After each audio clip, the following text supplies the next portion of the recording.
Hey guys, welcome back to my channel. If you're new, you're welcome. My name is Esther Debayo. You can call me Take Me. I think about fashion, faith, lifestyle, and tech related tips from Lagos, Nigeria. Okay, so today we're going to be having a very short, I hope, story time, just like the previous story times we've had. So we're going to be having a very short story time. And what is this going to be about? I'm just going to be sharing my experience living with helps in Nigeria and how I eventually, or unfortunately, got a scar. I hope you guys can see it. When I was younger, from not even somebody that was helping in my own house, but my neighbor's house. I know that this is going to, I've had conversations with people about how this whole thing happened. Conversations with different people about this whole thing, about how this whole thing happened to me, and some people will just come with different reactions like, I'll break her head, I'll sue the family, I'll do that, do this, do that. And the most amazing part is that my family didn't do any of this. So if you're ready for this, just grab your popcorn, grab your, don't let me say Coke before you come and drag me. Don't take soda. Okay, so that is it. Let's jump right into today's video. Okay, so I got this car when I was, I was in between 6 to 8. I can't remember. Probably if I asked my mom, I would remember. I can't remember. And I know that I was very young. I was very active. I wasn't stubborn. I don't think I was.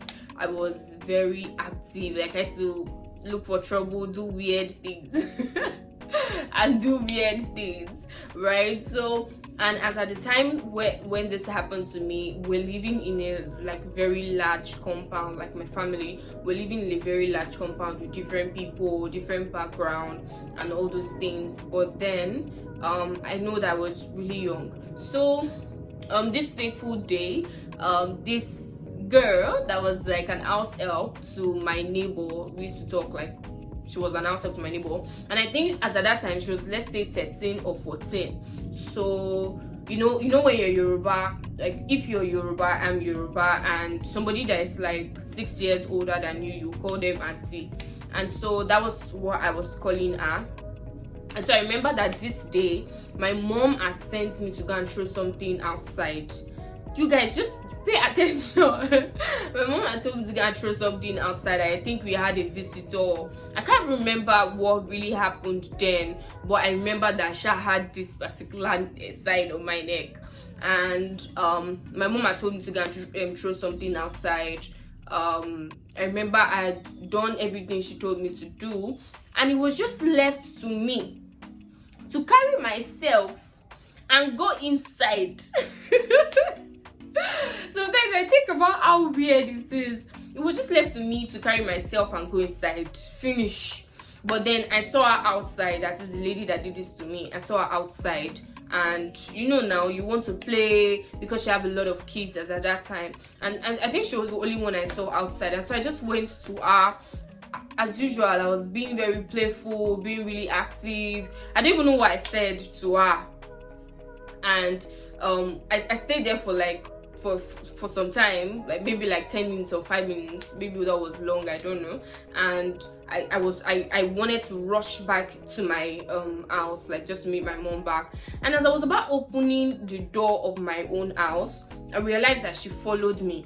And so I was wondering that why did she follow me? Jesus is Lord. So as I was about to enter my own house, just to go and meet my mom, tell her that I did what she asked me to do already, the small child, the small me, I realized that this house help, like my neighbor's house help, followed me, the one I was playing with outside. And so she followed me, and instead of me to run back inside, like, why did she run with so much speed? Why did she follow me like that? And I stayed. And then she was hiding a brand new blade, like a blade that, you know, when you can buy blade and you have to unwrap it yourself. So she was hiding that at her back, and then I was curious. I was wondering that why is she hiding? What's she hiding? And then she brought out the blade, and it didn't because I've not seen somebody being that wicked, or I've not seen somebody doing something like that to another person in real life. it didn't occur to me that probably she was about to hurt me or something. And then I saw her, she was bringing out a new blade, and I was still standing. I was still staying there, and I can't remember what I was doing. Probably I was joking or saying something. I really just can't remember. And the last that I could take from that particular scene was that she just moved closer to me, and then she didn't even drag my hair because I was standing. She didn't even drag me in by force so I would be scared or something. So she just took the blade and she went from up here, and just came down, down. And then that is why sometimes my hair folds, I'm not sometimes, I just have this folding here, and then just from up here, and then she just came down. That was it. And then she ran away. And then I started, I saw blood, and I was like, oh my, it was, you know, when you get a pain, like from blade at first, immediately they tear you, it won't hurt. Just give it 2 seconds more, or 3 seconds, or just some seconds before you now start feeling the pain. Do you get? And so I went, instead of me to rush inside to tell my mom, I didn't go to tell my mom. I don't know the energy that came over me, that I had. I just ran to tell her mom, and unfortunately her mom was cooking. And so I stood there trying to call her mom's attention with the pain I was feeling in my neck, and her mom was teasing me to taste you. She definitely did it was happening, but blood definitely followed me to go and meet her. And after tasting, she just looked back and saw that, oh my god, blood, this is that. I spoke in Yoruba, and then she asked that I follow that she will go and call my mom. This is that what happened. All of the, while all of this was happening, this girl, she ran away. She ran away. And then they went to call my mom. My mom saw it. She didn't even know what to do. And then they rushed me to the hospital. They did some things on it, and just normal things that they would do on somebody that has this kind of scar. Was painful. But then I remember that I slept for days. I just kept sleeping because the plaster and whatever they used was really big, right? And I remember that night when my dad got back, he was really annoyed. He was willing to do everything possible to show them pepper, but I remember my mom kept begging. And when my dad got back, my mom asked me to lay my neck and try to hide it from him, right? Try to hide it from him so we'll not see it immediately. And then she explained to him, and then he later came to check and saw that, oh my god, it was this huge. And they were really annoyed. They wanted to start a fight that night, and then my mom just kept saying that they should calm down, this is that the lady did what she wanted to do already. So the funniest part in all of this is that I never saw that lady again, and I never saw her coming to beg. I never saw her coming to beg. She didn't even tell me sorry. And you know this thing where they say that sometimes people that hurt you will not tell you sorry. And her parents, the people that she was staying with, the people she was serving as an house help with, they came over the next day, came to beg. My dad was annoyed, talking about the fact that they had to take them to the police station. If they cannot provide the girl, it's going to go and look for their parents, do all sorts. It was really, really painful, seeing your child in pain and all of those things.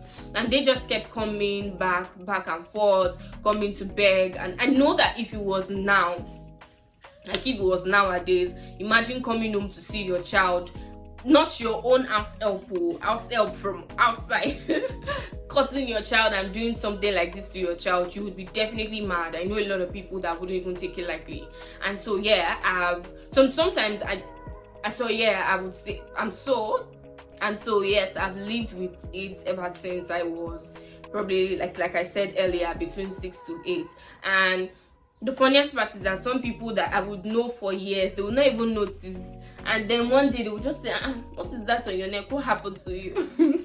And then I'll have to be the one to narrate that, oh, you didn't know, this is what happened. And then they will tell me that they would have changed it for the best thing. They have been so angry. But then I just think that my lesson in all of this, I don't know if I learned anything. And some people even ask, try to ask if I feel less beautiful because I have this now. I don't think I've ever felt like that. I don't even think that my face would even have changed if I didn't have this. And so yeah, I've lived with it all my life. if there was to be a takeaway from this particular incident, I would just say, I don't know how to put it. Probably guard your kids well, tell them not to be active.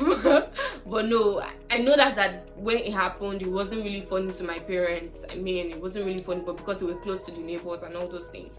And yeah, that is how house help did this to me. And that is, I think I've always wanted to share on this channel how I got it. If you have any painful scar on your body, anywhere that you would really like to talk about, don't forget to share in the comment section. I'll be there to read. And yeah, I hope you enjoyed this, my very short story time. Don't forget to subscribe to this channel if you haven't. You can also catch up on some of my my previous videos. You definitely enjoy them. My name is Esther Debayo. You can come to me. I film about fashion, faith, lifestyle, and creative tips to help you get better. Bye for now.